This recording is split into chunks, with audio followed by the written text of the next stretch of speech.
Dice la canción: siempre hay por quien vivir, por quien sufrir.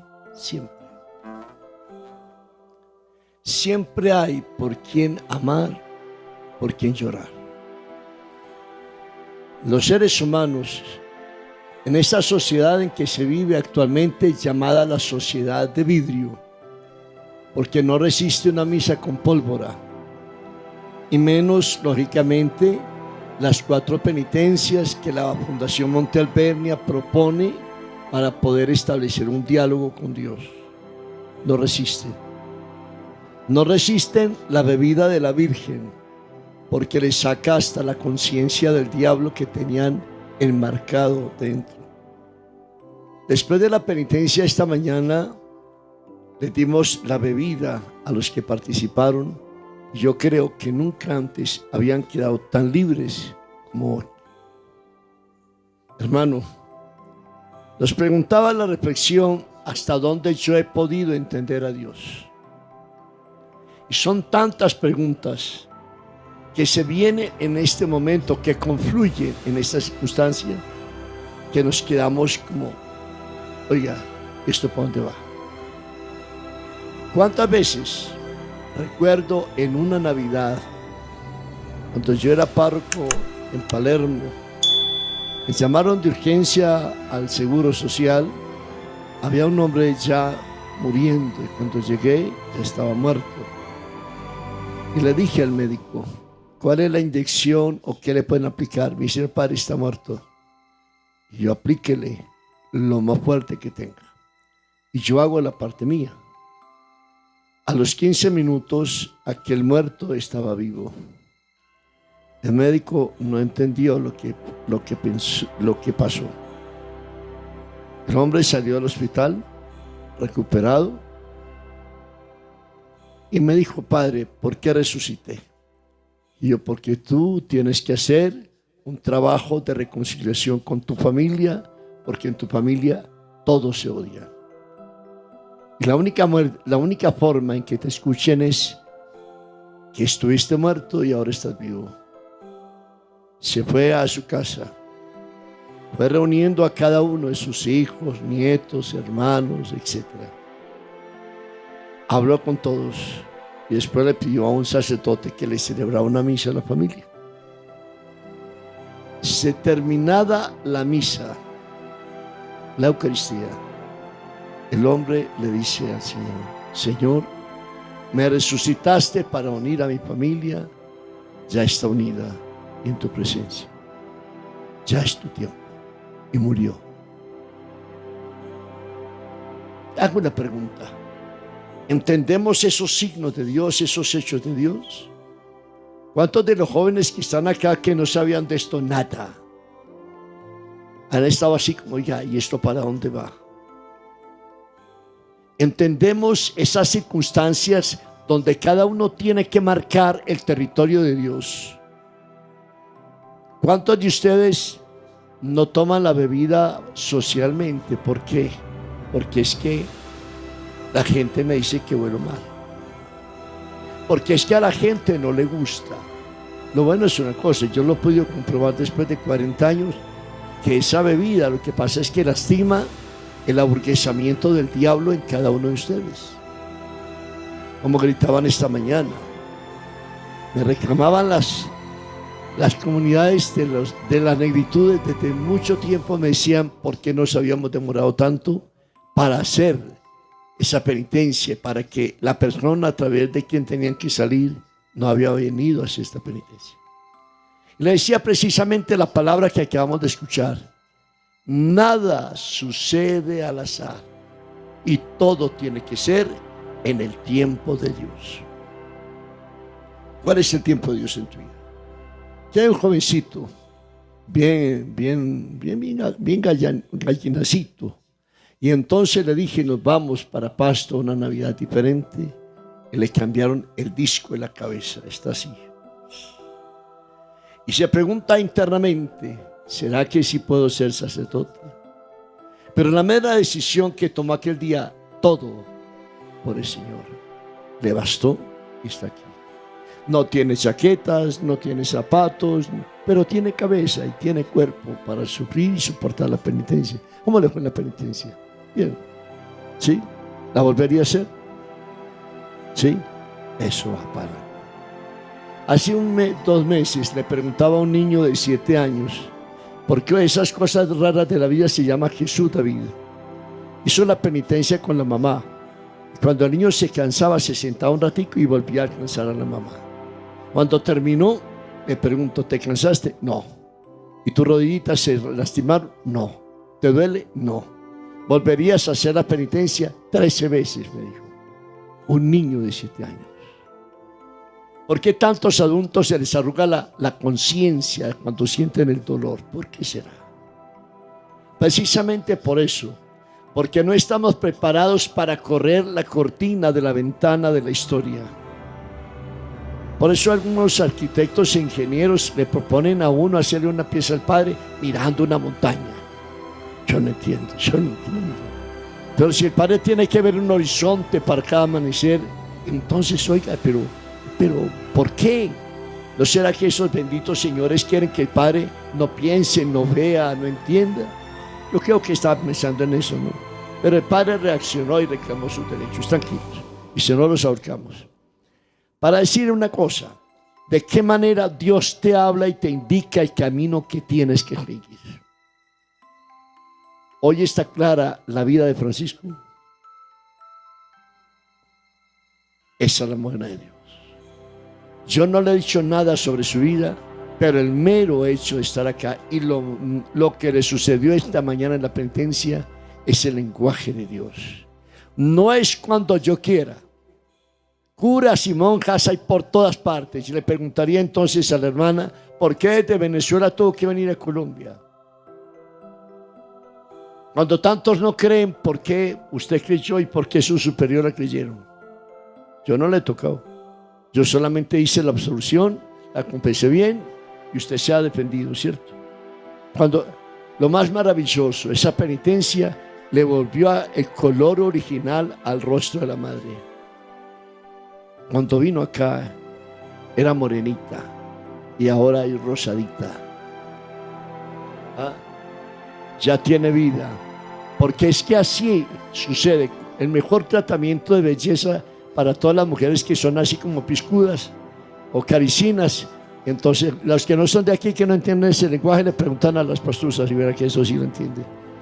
Pues, aquellas que a toda hora se pintan unos labios rojos, o aquellas que tienen pelo morado. Esta mañana casi me muero de la rabia viendo un muchacho allá con una capa en el pelo de morado y no se arrodilló. O sea, hermano, los signos de los tiempos son estos. La maravillosa historia con que Dios nos ha puesto a caminar muchas veces en terrenos pedregosos, incomprensibles, terrenos de prohibición, de rechazo, hasta de muerte. ¿Por qué nosotros no queremos entender la voluntad de Dios? ¿Por qué se envenena a alguien? ¿Por qué se suicida a alguien? ¿Por qué? Porque en la casa están viviendo en pecado. Porque el adulterio, la unión libre, el comercio social, la actitud de ignorancia frente a la sociedad de consumo, la moda, el que dirán. Hay algunos que le regalan relojes que parecen sanitarios. Entonces yo le pregunté a alguien ahora, oiga, ¿y ese reloj que es un sanitario? ¿Qué es el? No, es que me lo regalaron. Nosotros, ¿por qué no nos valoramos? Nosotros, ¿por qué no nos entendemos? Porque no sabemos descubrir ese mensaje de Dios. Y por eso decía la canción, lo más hermoso de la vida: siempre hay por quien sufrir, por quien vivir. Siempre hay por quien luchar y a quien amar. Lo importante no es que te bloquees tu cabecita mirando por el ejemplo el nacimiento de Juan el Bautista, como lo relata el profeta, el evangelista Lucas, como nos anuncia este regreso del pueblo de Israel a través de un decreto del emperador romano. ¿Qué tenía que ver el emperador romano con el nacimiento del Señor Jesús? Nada. Pero Dios le puso al emperador que gobernaba el mundo entero en ese momento, le dijo, haga un censo. Un censo es una ostentación de poder, ¿cierto? ¿Con cuántos son mis servidores?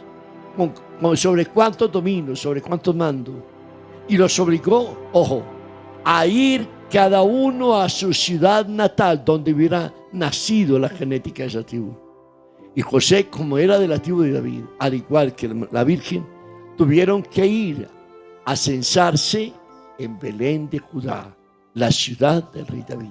Y entonces se escucharía, y tú, Belén, la más pequeña en el pueblo de Israel, nacerá de ti el Salvador.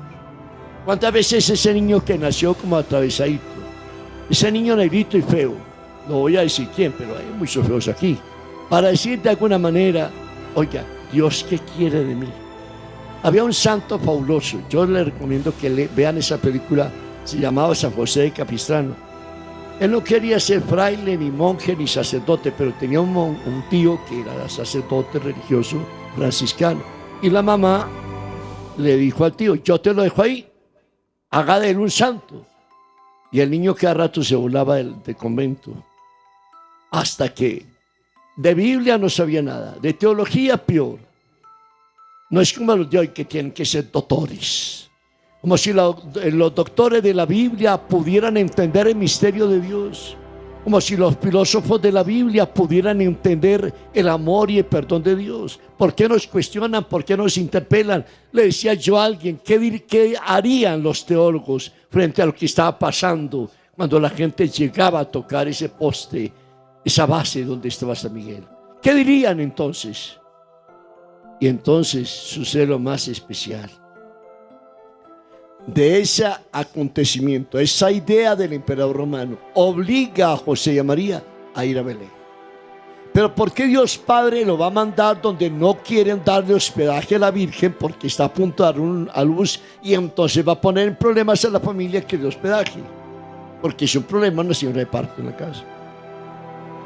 Y Dios había pensado en la pesebrera. ¿Saben por qué en la pesebrera? Y Belén era la ciudad donde se preparaban los mejores corderos para la Pascua. Los cuidaban, los envolvían como una especie de pañal, tal y cual, y los ponían en una canoa. Miren la forma en que se va desligando y se va corrigiendo, uniendo la historia de salvación. Entonces yo le pregunto a usted, ¿dónde va a nacer el niño Jesús? ¿Dónde va a nacer? ¿Ah? En el corazón. ¡Corazón! Por eso es que el diablo aparece cada rato, porque todo el mundo se duerme. Entonces yo le puedo decir a aquellos que no entienden a Dios, a través de cuántos signos, de cuántos hechos, de cuántos acontecimientos. Si esta hermana, por ejemplo, no hubiera llegado con su superior a Bogotá a buscar ayuda, después de que todo el mundo la atendió, curas y de todo por toda parte, esa comunidad no estuviera cuestionándose qué está pasando con esta comunidad. Me llamaban algunas religiosas de otros continentes y me decían, padre, no hay vocaciones.